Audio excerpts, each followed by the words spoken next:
Hello नमस्कार दोस्तों, स्वागत है आपका वोकैबशाला पर एक बार फिर से। दोस्तों आज हम शुरू कर रहे हैं ईडियम्स और फ्रेजेस जो कि एसएससी के फेवरेट है। अगेन ब्लैक बुक के 200 टॉप मोस्ट आस्क्ड ईडियम्स और फ्रेजेस हम यहाँ ख़त्म करने वाले हैं। लेट्स सी कितनी सीरीज़ में ये ख़त्म होता है। तो आ जाइए शुरुआत करते हैं। पहला पूछा गया है beat about the bush. Beat about the bush इसका मतलब होता है घुमा फिरा कर बोलना। कोई बात को आप स्ट्रेट फॉरवर्ड नहीं बोल रहे हैं लेकिन थोड़ा इधर उधर की बातें कर रहे हैं, तो आप क्या कर रहे हैं, you are beating about the Bush.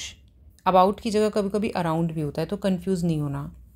देखिए मतलब क्या है कि अगर आपसे कोई डायरेक्टली बात नहीं कर रहा है और राउंड अबाउट मैनर में वो अपनी बात को कन्वे कर रहा है, तो वो क्या कर रहा है, he is beating about the Bush.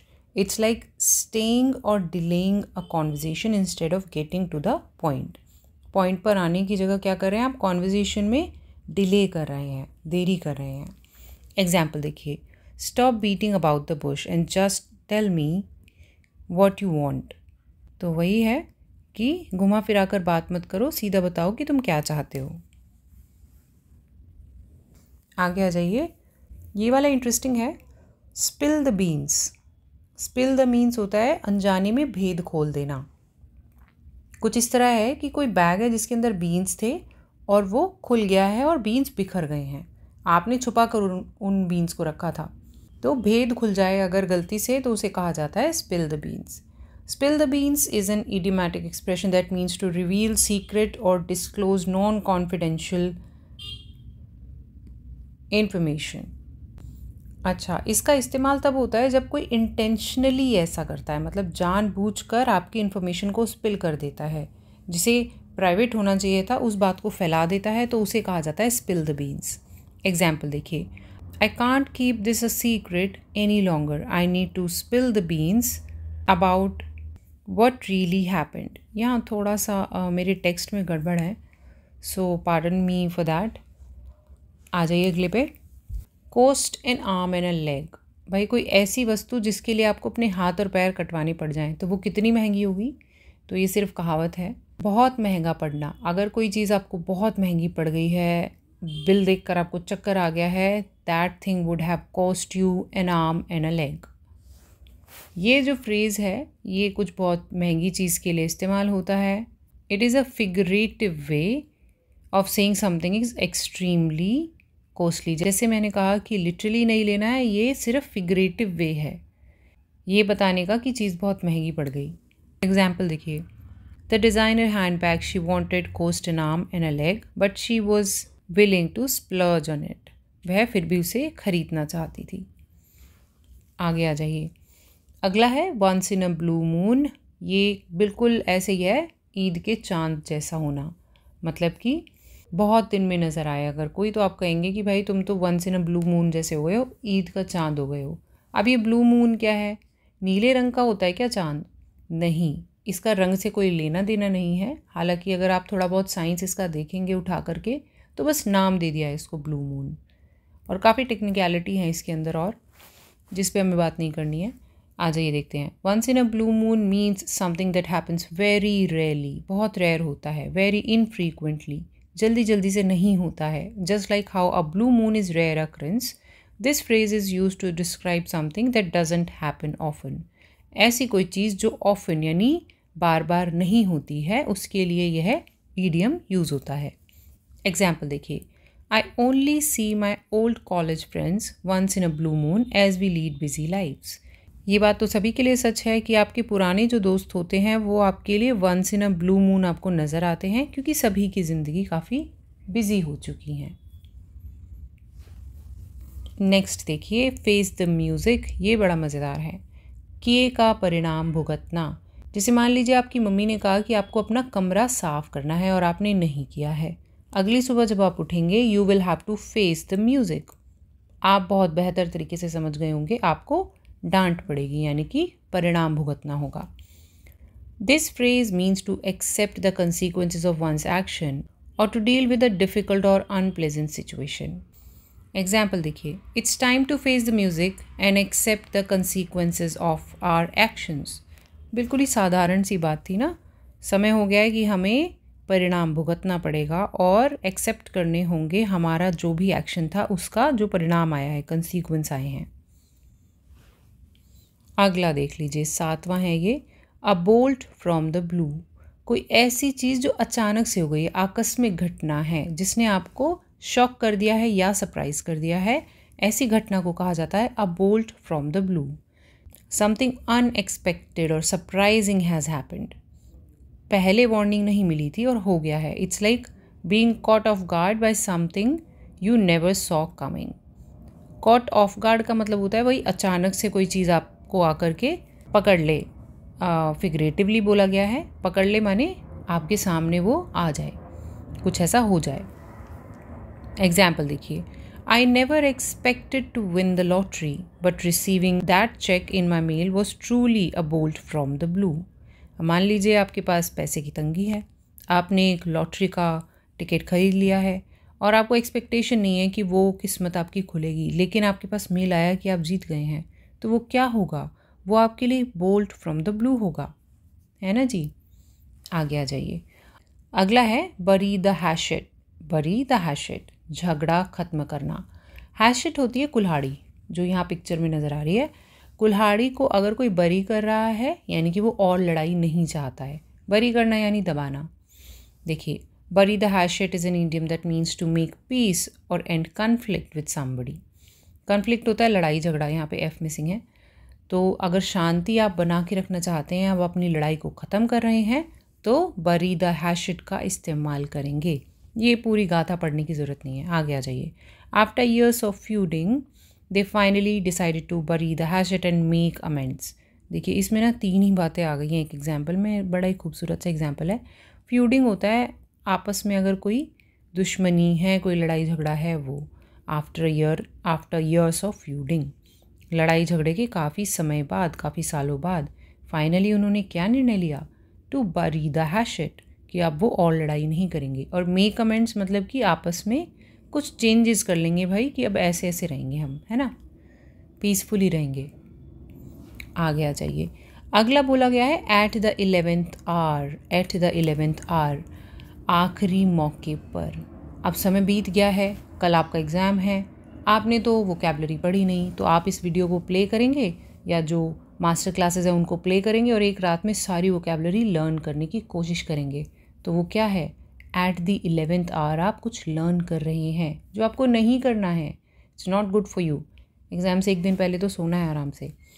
Eight the 11th hour means at the last possible moment, just before something is about to happen और बी कम्प्लीटेड। समझ गए हैं ना आप इस बात का मतलब? एग्जाम्पल देखिए, he manage to finish his project at the 11th hour before the deadline. बहुत लोग होते हैं ना, बिल्कुल अंत में जाकर काम करते हैं। फॉर्म भरना है तो लास्ट डेट आ जाती है तब भरते हैं। तो आप क्या कर रहे हैं? आप अपने काम को एट द 11th आवर कर रहे हैं, डेडलाइन के एकदम पहले। आगे आ जाइए, अगला है wild goose chase. Wild goose chase, goose जो है इस पक्षी का नाम है और ये बिल्कुल पकड़ में नहीं आता है। तो अगर आप किसी वाइल्ड गूस को पकड़ने की कोशिश कर रहे हैं तो आप क्या कर रहे हैं? बिना मतलब की खोज में लगे हैं, निरर्थक खोज में लगे हैं, जिसका कोई पॉइंट नहीं है, पॉइंटलेस है, फ्रूटलेस है, कोई इसका सोल्यूशन नहीं निकलने वाला है। It refers to a situation where someone is chasing after something that is elusive or impossible to catch, similar to trying to catch a wild goose. समझ गए हैं? आप कुछ ऐसी जर्नी में लग गए हैं, ऐसी भाग दौड़ में लग गए हैं जो कि कभी भी पूरी नहीं होने वाली है। एग्जाम्पल देखिए, the detective soon realise they were on a wild goose chase as they searched for missing key in the dark array. It's array. जो डिटेक्टिव्स हैं उन्हें ना बहुत जल्दी समझ में आ गया था कि वो वाइल्ड गूस चेज में लगे हैं जिसका कोई फ्रूट नहीं निकलना है, क्योंकि वो एक मिसिंग चाबी को ढूंढ रहे थे। कहाँ पर? डार्क एरे में। एरे होता है गलियारा, वहाँ पे ढूंढ रहे थे जहाँ पे अंधेरा था।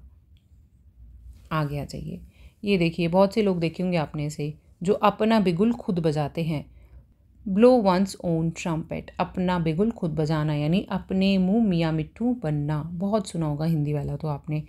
बोस्टिंग अबाउट वन सेल्फ और प्रेजिंग वन सेल्फ। देखिए, बोस्ट करना भी, ये वर्ड का भी मीनिंग आपको पता होना चाहिए। ये होता है अपनी तारीफ़ें करना, अपनी प्रशंसा अपने मुंह से करना, तो बोस्ट करना।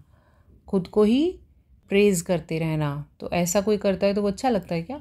नहीं लगता है। तो ये नेगेटिव एट्रीब्यूशन है, ब्लो वंस ओन ट्रम्पेट। आगे देखिए, he is always blowing his own trumpet about how successful he is in business. वो अपना खुद की तारीफ करते रहते हैं कि वो बिजनेस में कितने सक्सेसफुल हैं। अगला है ब्रेक द आइज़, चुप्पी तोड़ना या बात शुरू करना। देखिए, बहुत जगह ऐसी होती हैं कि 4 लोग बैठ तो गए हैं लेकिन वो 4 लोग आपस में बात नहीं कर रहे हैं, तो उस ऑकवर्ड सी चुप्पी को तोड़ने के लिए जो ईडियम यूज़ होता है वो होता है break the ice. It means to initiate a conversation or interaction with someone in friendly and relaxed way, specially in a situation where people are feeling awkward or shy. ऐसा हो सकता है कि ये 4 लोग जो हैं आपस में ऑकवर्ड फील कर रहे हो, शाय फील कर रहे हो, है ना। तो कंफर्टेबली बात शुरुआत करेगा तो किसी एक को इनिशिएटिव लेना पड़ेगा। तो वो क्या करेंगे? वो ब्रेक द आइस करेंगे। He tried to break the ice with a joke but everyone remained silent. तो ये लोग तो बड़े ही खड़ूस होंगे कि जोक पे भी हंसे नहीं, है ना। किसी एक बेचारे भैया ने शुरुआत की थी लेकिन तब भी किसी ने ज्वाइन इन नहीं किया। अगला है gate into hot water. Hot water में अगर आप गिर जाएं तो क्या होगा? मुसीबत में आ जाएंगे ना, मुसीबत में पड़ जाएंगे। तो बिल्कुल लिटरल है। तो get into hot water is मुसीबत में पड़ना। It means to get into trouble or to be in a difficult situation. He got into hot water when he caught cheating on the exam. अब cheat करेंगे और पकड़े जाएंगे तो क्या होगा? मुसीबत में ही पड़ जाएंगे ना। तो चीट नहीं करना है, पढ़ाई करके एग्ज़ाम में जाइएगा ढंग से। वैसे तो गुंजाइश ही नहीं है चीटिंग की ना वहाँ पे। अगला आ जाइए, hit the nail on the head. Hit the nail on the head. देखिए, ये जो पिक्चर है ना, ये इसको लिटरली दर्शाती है। नेल होती है कील, कील को सर पे चोट मारेंगे तो क्या कर रहे हैं? Hit the nail on the head. तो एकदम सही जगह मारें ताकि वो सीधा अंदर जाए। सटीक जवाब देना, ये फिगरेटिवली है यूज़ करा हुआ, लेकिन इसका मतलब होता है कि बिल्कुल ऑन पॉइंट बात बोलना, बिल्कुल बीच में जाके तीर लगे। To hit the nail on head means to correctly identify or address a problem or issue in a precise, accurate manner. It is similar to saying that someone has given right answer or solution. समझ गए हैं? देखिए, example. The detective hit the nail on the head when he identified the true culprit in the case. जब detective ने असली culprit को ढूंढ निकाला तो उन्होंने क्या किया? उन्होंने he hit the nail on the head. बिल्कुल सटीक उत्तर निकाल दिया। आ जाइए अगला, have an axe to grind. Have an axe to grind, अपना उल्लू सीधा करना। कुछ लोग होते हैं जो अपना उल्लू सीधा करने में बहुत विश्वास रखते हैं। They have an axe to grind. समझ गए हैं? Having an axe to grind means having a personal reason or motivation for being involve in something. कोई मोटिवेशन है, कोई तो पर्सनल रीज़न है जो आप 4 लोगों के बीच में बैठ रहे हैं क्योंकि आप उनसे कुछ फ़ायदा लेना चाहते हैं, है ना। It refers to someone who has strong opinion or particular issue that they feel strongly about and are determined to address or resolve. Don't go into this, काफ़ी है समझने के लिए ऊपर ही। He always seemed to have an axe to grind with his co-workers, constantly complaining about their work ethics. देखिए, यहाँ पर क्या बोल रहे हैं कि जो भी बंदा है ये अपने कोवर्कर्स की हमेशा बुराई करते रहता है। इसका कुछ ना कुछ मोटिव है ऐसा करने के पीछे, है ना। आगे आ जाइए, अगला पूछा गया है टू स्मेल अ रैट, दाल में कुछ काला होना। देखिए, अगर आपको डाउट हो गया किसी चीज़ में कि दाल में कुछ तो काला है, तो इंग्लिश में उसके लिए जो ईडियम है वो है to smell a rat. To smell a rat. To smell a rat means to suspect that something is not right and that someone is being dishonest. It suggest that there is a feeling of doubt और suspicion about a situation और person. देखिए, कुछ तो doubt हो गया, कुछ शक हो गया, सस्पिशन हो गया है, तो उस जगह आप यूज़ करते हैं to smell a rat. I started to smell a rat when my coworker was suddenly being overly nice to me, knowing that she never acted that way before. मान लीजिए वर्क प्लेस पर आपका co-worker आपसे अचानक ही बहुत अच्छे से बात करने लगे, हालांकि उसने पहले कभी ऐसा नहीं किया था, तो आपको कुछ तो शक होगा ना। तो वही यहाँ बताने की कोशिश करिए, I started to smell a rat. देखिए, जब भी कोई नई बात आपको पता चलती है ना, जैसे ईडियम्स ही पता चल रहे हैं, तो ये डे टू डे लाइफ में होती हैं ये चीज़ें हमारे साथ। टू स्मेल अ रैट, हम वो भी करते हैं। कॉल इट अ डे, हम ये भी करते हैं। ये सब चीज़ें हमारे साथ डेली लाइफ में हो रही हैं। तो कोशिश कीजिए आप इनके सेंटेंस अपने आप से बनाया कीजिए, उससे बहुत जल्दी से याद भी हो जाएंगे और मतलब रह जाएंगे, फॉर लाइफ आपके साथ रह जाएंगे। देखिए अगला क्या पूछा गया है, कॉल इट अ डे। जैसे कि अभी रात के 11:30 बज गए हैं, मैं जब रिकॉर्डिंग कर रही हूँ। I still have not called it a day. मैंने अभी ख़त्म नहीं किया है काम करना। तो अगर आप कह देते हैं let's call it a day, पढ़ाई करके थक गए हैं, फिर कहते हैं मम्मा let's call it a day, मैं कल पढ़ाई करूँगी या करूँगा, तो आप क्या कह रहे हैं कि आज के लिए इतना ही काफ़ी है, मैं कल देखता हूँ। Call it a day, day को बंद कर रहे हैं एक तरह से। देखते हैं आगे इसका क्या मतलब लिखा है। This phrase means to finish what you are doing for the day and stop working or try to do something. Stop कर दिया है काम करना, है ना। It can also be use to suggest that it is time to go home or take a break from a task. After finishing their work for the day they decided to call it a day and head home. समझ गए जी आप। ये देखिए bye bye बोल रहे हैं ये आपसे। ये देखिए बड़ा ही अच्छा है ये वाला। तो सॉरी, यहाँ वाक पटुता में आधा का होता है। गिफ्ट ऑफ द गैब। गिफ्ट ऑफ द गैब अगर किसी के पास है तो उनके पास वाक पटुता की क्षमता है, यानी कि वो बहुत अच्छा बोल लेते हैं, बहुत अच्छे स्पीकर हैं। देखिए, gift of the gab refers to the ability to speak confidently and persuasively. Persuasively होता है कि आप दूसरे इंसान को कन्विंस ही कर लें अपनी थॉट से, इतना अच्छा बोलें। परस्यूएड करना होता है फोर्स करना, लेकिन एक पॉजिटिव तरीके से। यहाँ पर पॉजिटिव, कभी कभी नेगेटिव भी हो सकता है। तो परस्यूएसिव तरीके से आप बात करते हैं, बहुत कॉन्फिडेंटली बात करते हैं, अच्छे ओरेटर हैं। यहाँ एक वर्ड और होता है ओरेटर। ओरेटर भी वो होते हैं जो बहुत अच्छी स्पीच देते हैं। तो उनके पास क्या होगा, उनके पास होता है gift of the gab. Example देखिए, she had the gift of the gab, always able to talk her way out of any situation. कोई भी सिचुएशन में फंस जाती हैं ना, वो अपनी बातों से ही कन्विंस कर लेती हैं लोगों को और मुसीबत से बाहर निकल आती हैं। उनके पास क्या है, गिफ्ट ऑफ द गैब है। आ जाइए, सी आई टू आई। अब देखिए ये थोड़ा मुझे खुद भी कंफ्यूजिंग लगता था, लेकिन याद कर लीजिए इसको आज ही। पूर्णतः सहमत होना, कोई ऐसी बात जिस पर आप और दूसरा शख्स जो है वो पूरी तरह से सहमत होते हैं, तो you guys see eye to eye. आंखों में आंखें मिला करके बात कर सकते हैं। हालांकि थोड़ा दुश्मनी वाला भी मेरे को फील देता है ये idiom, I don't know why, लेकिन इसका मतलब होता है पूरी तरीके से आप सहमत हैं एक दूसरे से। When two people see eye to eye, it means they completely agree or have the same opinion on something. They are on the same page. देखिए यहाँ पर एक और idiom है on the same page. जब आप on the same page होते हैं ना किसी के साथ में, तो भी आप पूर्णतः सहमत होते हैं दूसरे शख्स से। They are on the same page. तो यहाँ पे दूसरा भी एक idiom आ गया। After much discussion, we finally see eye to eye on the project.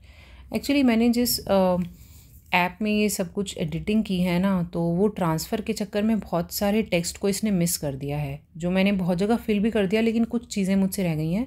सो थोड़ा सा इस चीज़ को इग्नोर करिएगा। और अगर आप नोट्स बना रहे हैं, लिख रहे हैं ना, तो वो करेक्शन मैं जो बोल रही हूँ उसी से सुन के कर लीजिए। हर जगह मैं लिख भी नहीं पाती हूँ। आ जाइए अगले पे, seat on the fence. Seat on the fence, दुविधा में होना, यहाँ जाऊँ कि यहाँ जाऊँ, ये करूँ या वो करूँ। Seat on the fence. देखिए फेंस क्या होती है, पार्क की बाउंड्री में एक तार लगी होती है ना, जो चुभती है इंसान को अगर वो हाथ लगाए, तो वो तार हो या कोई और भी चीज़ भी हो सकती है। अगर आप उसको बोलते हैं फेंस, फेंस बोलते हैं। अगर आप उस फेंस पे बैठे हैं तो ना तो आप पार्क के अंदर हैं, ना तो आप पार्क के बाहर हैं, है ना। बाहर भी जाना चाहते हैं, अंदर भी रहना चाहते हैं, तभी आप फेंस के ऊपर बैठे हैं। तो to sit on the fence means to be indecisive or unable to choose between two options or sides of argument. दो ऑप्शंस हैं, दो आर्ग्यूमेंट चल रहे हैं, लेकिन आप चूज़ नहीं कर पा रहे कि कौन सा आपको डिसीजन लेना चाहिए। तो आप क्या, you are sitting on the fence. Example देखिए, after hours of debating, Jane finally decided to sit on the fence and not give her opinion on the matter. बहुत घंटों तक डिबेट होने के बाद भी जेन को जब फाइनली डिसाइड करना था, तो उन्होंने डिसाइड नहीं किया। She sat on the fence, और अपना कोई भी ओपिनियन नहीं दिया उस मामले पर। देखिए, to flog or beat the dead horse. To flog the dead horse या to beat the dead horse, इसका मतलब होता है मुर्दे में जान डालने की कोशिश करना। इसका मतलब कुछ ऐसी चीज़ आप कर रहे हैं जो इम्पॉसिबल है, कुछ ऐसा कोशिश में लग गए हैं जो इम्पॉसिबल है। Trying to revive or bring back to life something that is already dead or finished. समझ गए हैं? Trying to flog the dead horse is a pointless exercise. बहुत अच्छा एग्जाम्पल नहीं डला है यहाँ पे। I missed on this also. आप कोशिश कीजिए, आप खुद गूगल करिए, और अगर टाइम नहीं है तो leave it like that. आगे आ जाइए। अगला है a blessing or boon in disguise. A blessing in disguise. Disguise का मतलब होता है भेष बदल कर कोई आपके आसपास है तो आप क्या, वो डिस्गाइज में आया है, डिस्गाइज में। तो दुख के भेष में सुख अगर आया है तो वो क्या है, ब्लेसिंग है डिस्गाइज के रूप में। यहाँ देखिए, आपको नज़र आता है एलियन, लेकिन अंदर इंसान ही है। तो आपको लगता है एलियन है भाई ये तो खा जाएगा, लेकिन अंदर इंसान है तो डरने की ज़रूरत नहीं है। It means that sometimes things that may seem like a curse और a problem at first can actually turn out to be a blessing in disguise. समझ रहे हैं आप? In disguise of sorrow lies a blessing. देखिए, आपके सामने कुछ दुख आ गया है, कुछ सॉरो आ गया है, आपको बहुत बुरा लगता है ना, लेकिन उसके बाद एक अच्छा समय आता है, वो दुख का समय आपको कुछ सिखा के जाता है, तो आपको नहीं लगता वो एक ब्लेसिंग इन डिस्गाइज होता है? वही बात यहाँ बोलने की कोशिश की गई है। अगला आ जाइए, अ फिश आउट ऑफ वाटर। असहज परिस्थिति, कोई ऐसी परिस्थिति जो आपके संभालने से बाहर हो गई है। अ फिश आउट ऑफ वाटर, पानी से बाहर तो मछली तड़पती रहेगी, तो आप किसी इस तरह की परिस्थिति में हैं। It's a phrase use to describe someone who is in a situation with unfamiliar or uncomfortable for them, just like a fish would struggle to survive out of water. ठीक है जी। He felt like a fish out of water at fancy cocktail party. अब आप ठहरे सीधे साधे इंसान जो मम्मी के हाथ का खाना खाते हैं, ज़्यादा से ज़्यादा बाहर जाके मैकडॉनल्ड्स में बर्गर खा लेते हैं, कोई पिज़्ज़ा खा लेते हैं। आपका कोई एक्सट्रोवर्ट दोस्त है जिसने कॉकटेल पार्टी में आपको बुला लिया, तो वहाँ पे आपका मन नहीं लग रहा है, कैसा महसूस करेंगे? ऐसा लगेगा ना जैसे पानी से बाहर निकली हुई मछली तड़प रही है। Fish out of water feel करेंगे आप। आ जाइए, अगला कहा गया है at the drop of a hat और डाइम। देखिए, कोई ऐसी चीज़ जो बहुत तेज़ी से हो जाए, बिना हिचकिचाहट के घटित हो जाए, वो होती है at the drop of a hat or at the drop of a dime. This phrase means to do something very quickly and without hesitation. You are ready to do something immediately without any delay. He was always ready to help his friend at the drop of a hat. देखो, hat क्या होती है, टोपी होती है ना एक type की, उसको आप उतारेंगे रखेंगे, कितना छोटा सा समय होता है ना उसके बीच में। तो आपसे मैंने मदद मांगी कि भाई मुझे ये चीज़ की ज़रूरत है, आप अरेंज करा दीजिए। आपने वो टोपी उतारी और नीचे रखी टेबल पे, उससे पहले बोल दिया हाँ तुम्हारा काम हो जाएगा, तो आप बहुत जल्दी से बिना हिचकिचाए मदद के लिए राज़ी हो गए। तो कैसे? At the drop of a hat. आ जाइए, अगला है होल्ड योर हॉर्सेस। धैर्य रखिए। घोड़े के अंदर धैर्य होता है? जी नहीं, वो बहुत जल्दी में होते हैं। तो आपके घोड़े हैं भैया, 4-5 घोड़े हैं आपके पास, भागने दौड़ने के लिए वो तैयार हैं, तो धैर्य तो है नहीं उनमें। तो मैं अगर वो दौड़ने की कोशिश कर रही हूँ और मैंने आपसे बोला होल्ड योर हॉर्सेस, तो आपको क्या मैंने बोला कि उनको रोकने की कोशिश कीजिए, है ना? फिगरेटिवली मैंने ये बोला, लेकिन आपके अंदर जो धैर्य है, आपके अंदर जो घोड़े हैं वो दौड़ने की कोशिश कर रहे हैं, और मैं आपको बोल रही हूँ कि धैर्य रखिए, hold your horses. This phrase is a way of telling someone to be patient और काम डाउन। शांत रहिए, सब्र रखिए, भागिए मत, कोई रश मत कीजिए, वो इसका मतलब है। एग्जाम्पल देखते हैं। Please hold your horses and wait for further instruction before proceeding with the project. समझ गए आप? तो देखिए, आज की क्लास जो है ना यहाँ पे ख़त्म होती है। और कैसी लगी ये क्लास आप मुझे कमेंट सेक्शन में ज़रूर लिख के बताइए, क्योंकि अब की बार पहली बार मैंने टेक्स्ट डाला है और हैंड राइटिंग नहीं डाली है। आप किस चीज़ में कंफर्टेबल हैं वो मुझे बताइए। आप लोगों का फीडबैक मेरे लिए बहुत इंपॉर्टेंट है, बिकॉज़ आगे भी क्लासेस बनानी हैं और ये चीज़ें मेहनत लेती हैं यार। लिख कर करना है या टाइप आपको जो दिख रहा है सामने इस तरह का टेक्स्ट चाहिए है, मुझे प्लीज़ बताइए आपको कैसा लग रहा है ये। I will do the thing convenient for you guys. This is it for this class. This is me Varsha Khari signing off. मिलती हूँ मैं आपसे अगली क्लास में, इसी का पार्ट 2 लेकर आऊँगी, और तब तक के लिए बाय बाय।